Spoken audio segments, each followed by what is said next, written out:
20h sur les antennes de la télévision Futur Média. Voici les titres de cette édition. Le match tant attendu Sénégal-Égypte se joue ce soir au stade Léopold Sédar Senghor. Ce matin déjà, des supporters avaient pris le stade d'assaut. Pas question pour eux de ne pas soutenir l'équipe nationale. Et alors que le stade Léopold Sédar Senghor renoue avec l'ambiance des événements sportifs, une opération mixte a été menée par la gendarmerie pour éviter tout débordement. Dans ce journal, nous parlerons de cette séance d'information initiée par la Commission de la santé, de la population et des affaires sociales. C'était à l'Assemblée nationale et au menu des discussions, le plan de riposte de l'État face au virus Ebola et la porosité des frontières. Entre le coordonnateur de la Maison des éleveurs et ses collègues, l'entente n'est pas des meilleures. Le mode de gestion d'Ismaël Sow est pointé du doigt. Les éleveurs réclament le renouvellement des instances. Et puis, dans le dossier culture de ce vendredi, nous parlerons du Kassak, étape importante dans la vie d'un circoncis et moment d'apprentissage au cours duquel le CLB joue son rôle primordial. Ce sera en fin de journal. Voilà pour les titres, le développement, c'est dans un court instant.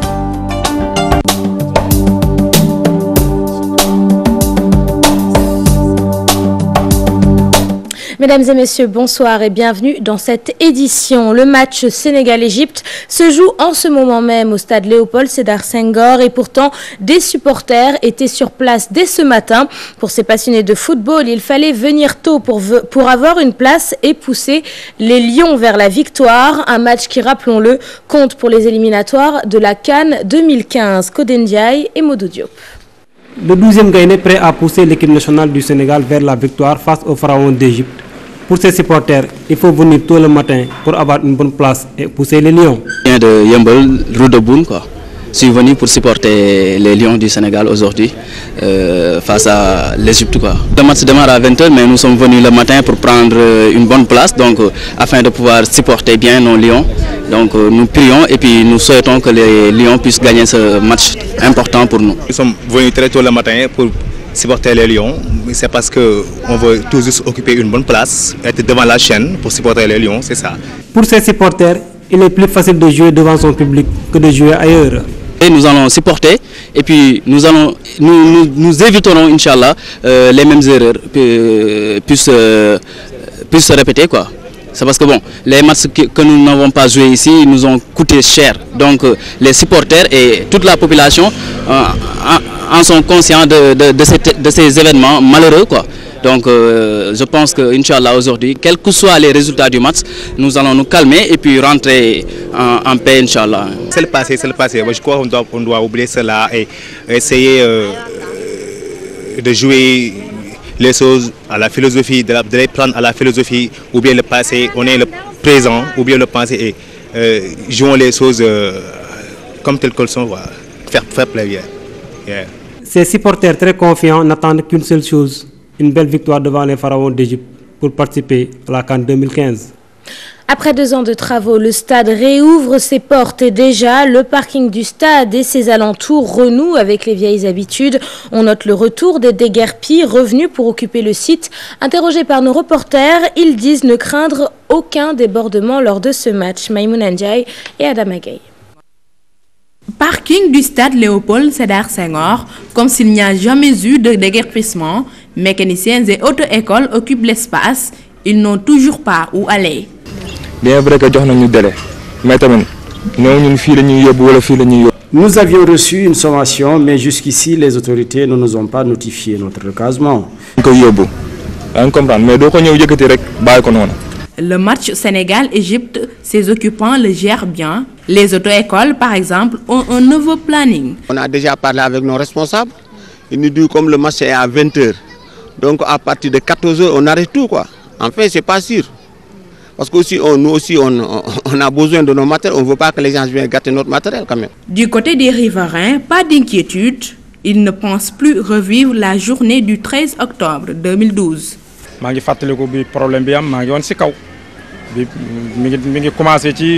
Je me rappelle cette journée du 13 octobre 2012. Tout est parti du huit de Drogba. Du coup, Gana Gueye s'est blessé et la violence s'est installée. Nit ñi dëkk fii nag amal nañ si problème biir koñ yi sax ñu ngi waxtaan suñu biir supporters yi Depuis l'annonce du match, nous sensibilisons les populations. Les supporters sont revenus à la raison. Octobre 2012, septembre 2014, bientôt 2 ans que le stade Léopold Sédar Senghor n'a pas vécu de compétition. Le match Sénégal-Égypte, une occasion pour les joueurs de se réconcilier avec leur public. Et avant le coup d'envoi du match Sénégal-Égypte, une opération mixte a été menée par la gendarmerie et la police afin d'empêcher tout débordement. Un dispositif sécuritaire diversement apprécié par les supporters, interrogés par nos reporters Chartidiane Dione et Adam Agaï. Pour éviter le syndrome de 2012, une opération mixte est menée par la gendarmerie et la police. Sous un soleil de plomb, les forces de l'ordre débarquent sur les lieux pour veiller au grain. Un dispositif diversement apprécié. J'ai remarqué qu'au niveau du portail, il y a quelques barrières qui sont là.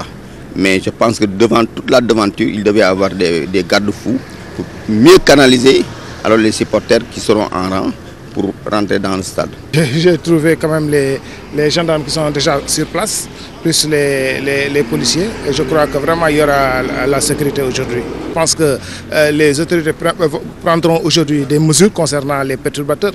Et je crois qu'il y aura pas mal de flics pour sécuriser quand même le stade. Parallèlement, une société spécialisée dans le contrôle des tickets d'entrée a élu domicile depuis ce matin pour faciliter la tâche aux organisateurs. Tous les tickets ont été identifiés et numérisés dans un serveur bien défini. Du coup, il est difficile d'outrepasser le système. Les policiers et gendarmes ne veulent pas transiger. Leur principale mission est de faire avorter les mauvaises intentions des malfrats qui viendront semer la zizanie. Virus Ebola, ce vendredi, l'Assemblée nationale, à travers la Commission de la santé, de la population et des affaires sociales, a initié une séance d'information avec les parlementaires. Objectif, discuter du plan de riposte de l'État contre la maladie. Une rencontre au cours de laquelle les différents intervenants ont abordé la question de l'évolution du virus au Sénégal et fait part de leurs inquiétudes face à la porosité des frontières. Fatou Bintou Conte et Alioune Diagne. Le Sénégal tente jusque-là de maîtriser la fièvre hémorragique à virus Ebola. C'est ainsi que toutes les personnes en contact avec l'étudiant guinéen sont suivies régulièrement et cependant 22 jours. Nous sommes aujourd'hui en train de suivre 67 cas contacts. Donc les cas contacts, c'est toutes les personnes qui ont été en contact, disons, avec le malade. En train d'être suivis. Il y a un suivi quotidien qui est fait, même bi-quotidien. Matin et soir, ces personnes sont vues. D'ailleurs, pour le plan de riposte du Sénégal face à cette maladie, l'État a déboursé près de 500 millions de francs CFA. Une ligne budgétaire destinée surtout à renforcer le matériel de protection. Tout a été calculé et ça tourne pratiquement autour de 2 milliards et quelques. Et donc peut-être que nous aurons effectivement besoin de cette loi rectificative, mais ce que nous avons déjà, presque 500 millions de la part du Sénégal, et tous les partenaires sont prêts à mettre de l'argent là-dedans. Toutes ces informations ont été données lors d'une rencontre avec les parlementaires à l'occasion d'une séance d'information qui d'ailleurs a permis à ces députés de mieux connaître le plan de riposte de l'État face à la fièvre hémorragique à virus Ebola. Madame le ministre nous a donné et a rassuré les députés sur l'ensemble de tout ce qui a tourné autour de ce cas importé et nous a fait le point depuis la déclaration de la maladie dans les pays voisins, donc il y a de cela plusieurs mois, jusqu'à aujourd'hui. Donc c'était une manière d'échanger avec les députés qui constituent un relais important. Cette maladie est devenue, selon le ministère de la Santé, une menace sanitaire mondiale. Dès lors, le ministre appelle les parlementaires à mieux s'impliquer dans la lutte contre cette maladie, car étant les relais entre l'État et les populations à la base. Nous restons avec le virus Ebola. Le plan de communication mis en place pour éviter l'apparition de nouveaux cas sur le territoire sénégalais est-il efficace? Comment vivent les Sénégalais à l'étranger? Y a-t-il lieu de parler de stigmatisation de nos compatriotes face à l'apparition de la maladie en Afrique de l'Ouest? Réponse dans ce reportage signé Modi Gueye et Younous Diatta. Après le premier cas importé du virus hémorragique Ebola, l'État du Sénégal, à travers le ministère de la Santé et de l'Action sociale, a fait de la communication un des facteurs de la riposte pour éviter la propagation de la maladie. La présence de ce cas importé a fait monter le plan de communication d'un palier supérieur parce que ce n'est pas un plan qui était statique, notre plan s'est voulu dynamique.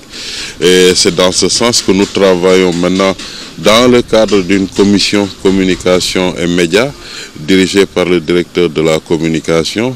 Malgré ces mesures, des cas de stigmatisation sont notés à l'endroit de nos compatriotes résidant à l'étranger. Pour Dr Aloyse Diouf, le combat contre ce problème est d'abord interne. Ce que je peux dire, c'est que dès le début, le Sénégal a fait montre de cette solidarité vis-à-vis des pays voisins parce que autant du point de vue technique, puisque l'Institut Pasteur qui se situe au Sénégal a apporté son appui aux pays de la sous-région, donc autant du point de vue technique que du point de vue apport en connaissance, apport en soutien moral, je crois que nous avons été présents et il faudra renforcer bien sûr cette solidarité-là pour éviter que nos compatriotes qui sont à l'extérieur ne puissent vivre les affres d'une stigmatisation, même s'ils ne sont pas là-bas porteurs de ce virus-là.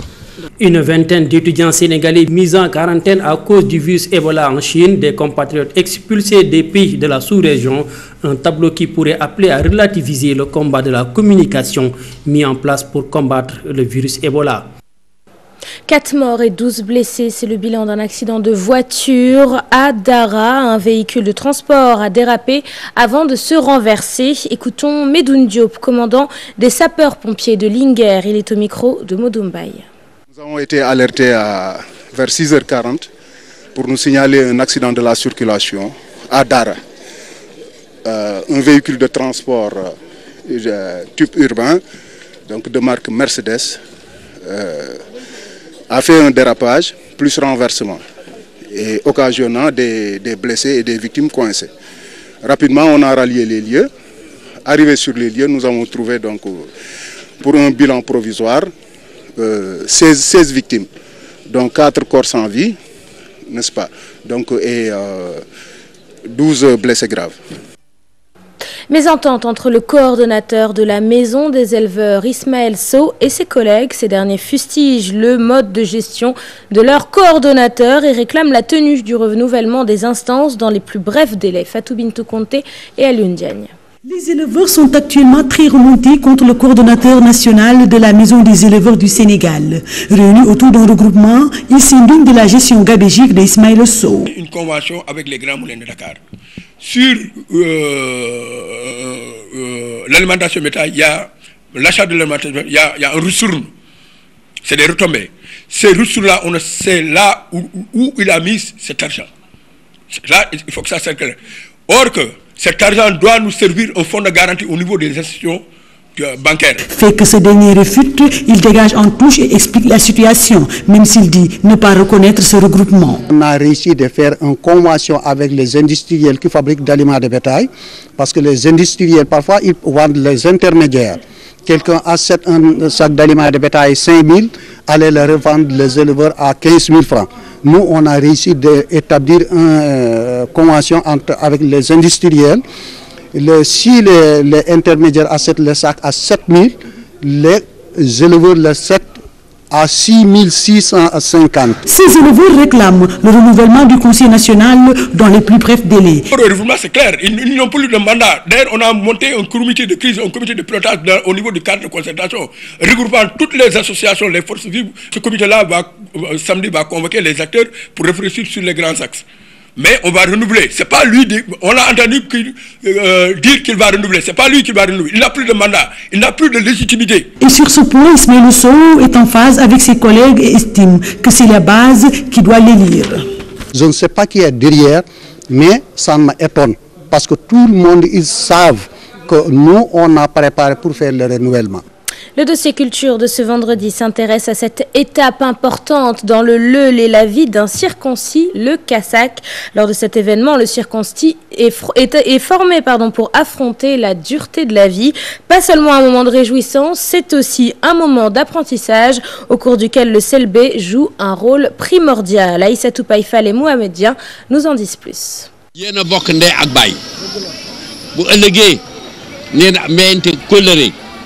lu waay mën a nekk loo mer bu sama ñëwee ba ne ngir yàlla ak mbaar mi ñu bokkoon loo jàpp na ko bàyyi.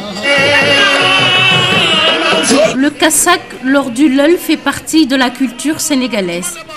Durant la période de circoncision, il marque le passage de l'enfance à l'âge adulte. Sous ces airs festifs, le kassak est une sorte de consécration pour les circoncis. Les gens parlent de kassak mais ne savent réellement pas sa vraie signification. C'est une institution où l'on récite ce que l'on a appris. Le Leul ne se fait pas dans la rue. Au sortir du Leul, lorsque l'enfant chante et parle, les anciens sauront que la leçon est sûre.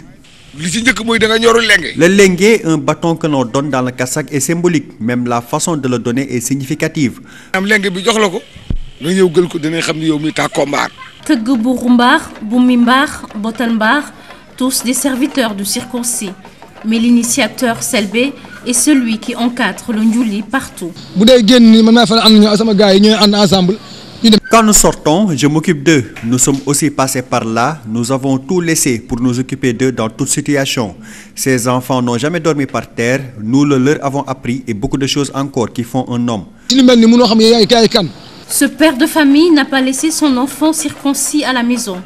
Des vertus comme la solidarité et le courage, il ne peut les acquérir que lors de cet événement. J'ai amené mon enfant ici parce qu'il faut se dire qu'aujourd'hui, les enfants ne connaissent plus ce qu'est la tradition. Ils ont même changé de jeu. Les jeux ont changé par rapport à cette génération-là. Le directeur du centre culturel Blaise Senghor souligne ici l'importance du kassak. Nous avons remarqué que l'éducation occidentale et celle orientale ont dominé dans notre pays et qu'il fallait retourner vers l'éducation traditionnelle. C'est pourquoi nous avons décidé donc de proposer le Leul comme étant un service d'éducation. Il est fort regrettable que ces pratiques ancestrales tendent à disparaître de nos jours, car la solidarité, l'entraide, le courage sont des valeurs intrinsèques à notre culture. Merci à Aïssatou Païfal pour ce rappel culturel. C'est la fin de cette édition. Merci de l'avoir suivi. Dans un instant, votre émission Questions directes. Et à 22h30, vous pourrez suivre les débats de Giancarlo présentés par Khalifa Diakhaté. Je vous souhaite un très bon week-end et une très bonne soirée sur notre antenne.